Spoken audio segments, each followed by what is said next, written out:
idea template would I download by turning my attention to the concept of Satan? Well, come to find out, it was more than a concept. What I remote viewed when I was sketching and what I was contacting with half of my awareness was a beautiful, cold, crystalline entity that was allegorically looking right at me. And if I stayed there any longer, I felt in my mind, because it's not a real experience, I felt that my soul would be sucked right in like a vacuum cleaner into that coldness, that cold crystalline beauty. And it shocked me.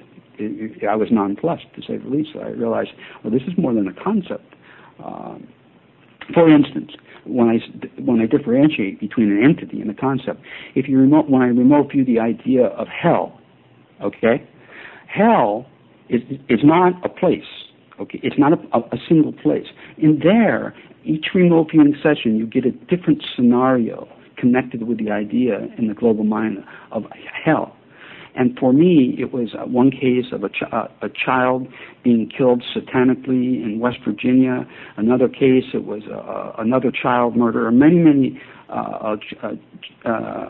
remote viewing sessions were connected to these child murders in what we would call satanic abuse situation. And that was what the Matrix downloaded in terms of information connected to this idea of hell, as opposed to Satan, which it was an entity, a thing, rather than just an idea. Great, thanks, Ed. Lenny, you had a follow-up? I have a question. If angels can block an RV attempting to negatively influence a person or an event, would Satan or that presence of evil block positive prayer? I have no idea. In terms of eschatology, I don't know. Well, not eschatology, but in terms of... operations? No, I don't know.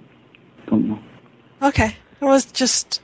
but there's one other instance, as I mentioned, where we know the angels have blocked something, and that was where my professional team attempted to... We were trying to reverse engineer a particular technology that deals with zero-point energy, that where a breakthrough was made on another planet, in another part of the galaxy, by a humanoid civilization. They don't look like us, but nevertheless, they're still humanoid.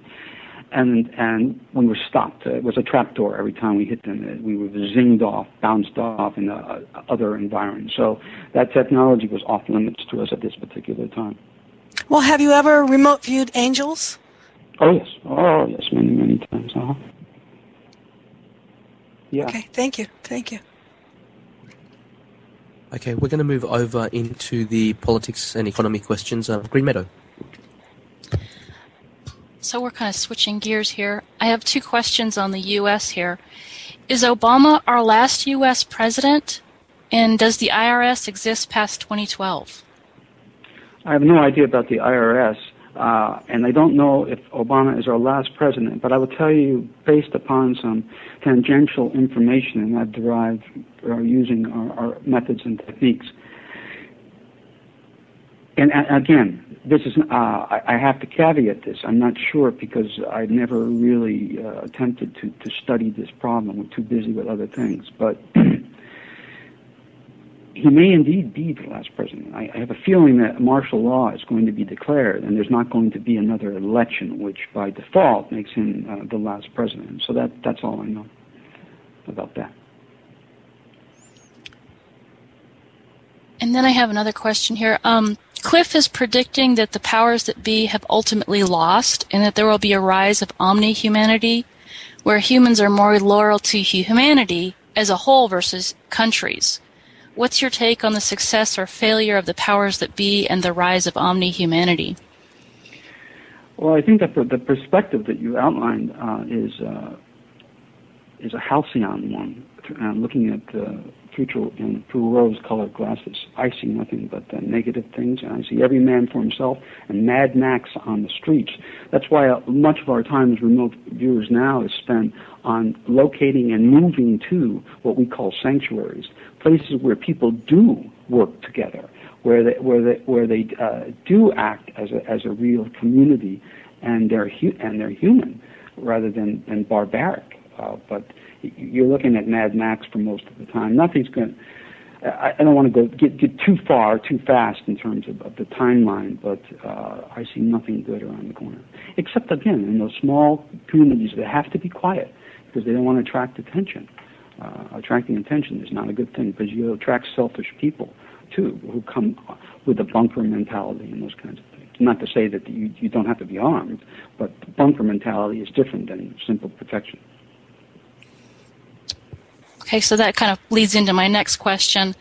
I believe you said that the U.S. and global economies will collapse. What will trigger the collapse, and how will it play out? I predicted a global economic collapse 17 years ago. Publicly, I've been saying that would have a global economic collapse. I mean, you got to take those blinders off. When it happens, and it's happening right now. You can see it. Anybody that is half aware can see they should be panicking right now, because if they're not, the real panic's going to come when the dollar collapses. I'll give you a good example from remote viewing. Nostradamus it used to be fun to look at Nostradamus's quatrains because we can get through any facade that he had. So we'll remote view the quatrain in the original French and to see what he was looking at when he was looking at certain things. And in one of his quatrains, he mentions the entire world, all the nations of the world, I can't remember which quatrain it was, being very extremely sad about the demise of the great whore. I thought, the great whore we know is the United States. That's what he was looking at, a country called the Great Whore. So we knew that through remote viewing, but I'm thinking, what else is he looking at? What demise are we talking about? Are we looking at a meteorite strike, an atomic strike, something like this? So, of course, we turn our attention to that. What was the demise where all the nations in the world mourned virtually the overnight collapse of the United States? It was money. I was thinking all these other big catastrophic things. Well, it was the collapse of the U.S. dollar, and it happened so fast that all the nations mourned, even the ones that hated us, because the dollar that's what the reserve currency of the world. So even the nations that hated us mourned the demise of the great whore. And that's right around the corner. Within the next year, it's going to be every man for himself economically, and the government's not going to be able to help you. None in my country. Good point. So do you have any idea how that will play out? It's playing out now. Just look. Okay. Just look. It's playing out right now. I don't have to explain economics to you. You just take a look around, and you're probably too afraid to, but you have to open your eyes and take a look economically at what's going down, and you'll see the walls are collapsing right now. Yeah. Right now. Cliff has been predicting something he calls a calorie economy, and we don't know how that will manifest at this point, but he thinks it's going to replace the fiat system. Well, what do you see coming? Fiat system, because there won't be any infrastructure anymore. Okay. So until there is a new infrastructure economically, that whether it's fiat money or not, until that new infrastructure is there, it's going to be a world of barter. Okay. Thank you. Now, certain economies are still strong. Norway, for instance, has a strong economy. Australia, if they're careful, will be okay for a while. Canada for a while, but all the other that are really tied to the dollar. No. Thank you. Thanks, Grimetto. Thanks, Ed. We're talking with Major Ed Dames from LearnRV.com. His last book was Tell Me What You See. That's Ed Dames from LearnRV.com. The next question is from Plain. Yeah, Ed, do you see any new energy technologies such as Stern or Andrea Rossi's e-catalyzer impacting the world of the commoner? Or do you see these new technologies as being vacuumed into the corporate military black hole? The newer, very feasible technologies will arise in those countries that survive economically. But for the rest of the world, it wouldn't matter, because the powers that be are going to get swallowed up by what's coming. So it's irrelevant whether or not these new technologies if the powers that be would want to swallow them up as they have in the past. I have no personal instances where they made people offers they couldn't refuse, new technologies, and put them on the shelf. And in other cases, in the Arab world, the wealthy Arabs have been interested, knowing that peak oil is coming, in exploiting new technologies and trying to buy them and actually promote their use. But all that will become overcome by events, geophysically. Okay, thank you. Ed, on Coast to Coast in April 2009, you mentioned that Israel would attack Iran, and that would play out in an Armageddon-like situation. Interestingly, Cliff had two forecasts, one called The Israeli Mistake, and another linguistic group that had language showing 4 cities in Israel would be turned to glass. I and others interpret the last phrase to possibly mean 4 cities in Israel would be nuked. What does an Armageddon-like situation really mean? A limited mutual exchange? Yep. When the words Armageddon were used in Hebrew script, in ancient literature in the Bible, the world consisted of the Mideast. I mean, there was no new world. The world was the Mideast, and Armageddon would encompass the world, that particular world. You know what? I got to tell you, there's certain things I just don't want to look at and haven't. For instance, I'll give you the for instances later, but that's one of them. I just don't want to see. I honestly do not want to see what's going to happen in the Middle East, so I haven't looked at it anymore. All I know is that war is coming in that part of the world, and I don't want to look at the consequences in terms of people right now, because I just don't want to look. Do you think this could be the trigger that finally collapses the U.S. dollar and economy, or is it something else, like geophysical? No.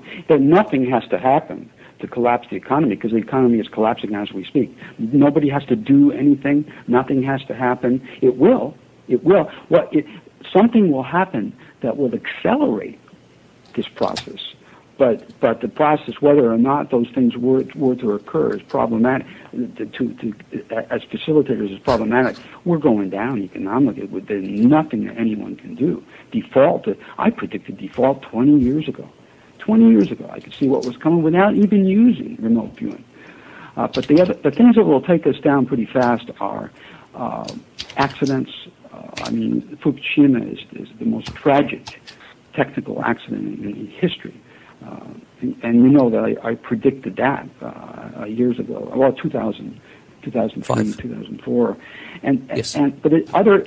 one strong earthquake, a series of hurricanes, or the early beginning of a kill shot, solar flares taking out communications, no ATM machines, no nothing, no trading on the trading floor, the electronic trading floor. That will accelerate, certainly facilitate and accelerate our economic demise. But even if it didn't happen, there's nothing that can stop that demise, and you better believe it. I agree with you in general, but we have to give credit to the powers that were, because they seem to be holding the economy quite strongly, with printing money, etc. But thank you for that. The next one is from BV141. So we're going to be transitioning to the Earth and space changes, Ed, and the question's a little bit long, so I'll let you know when it's ended.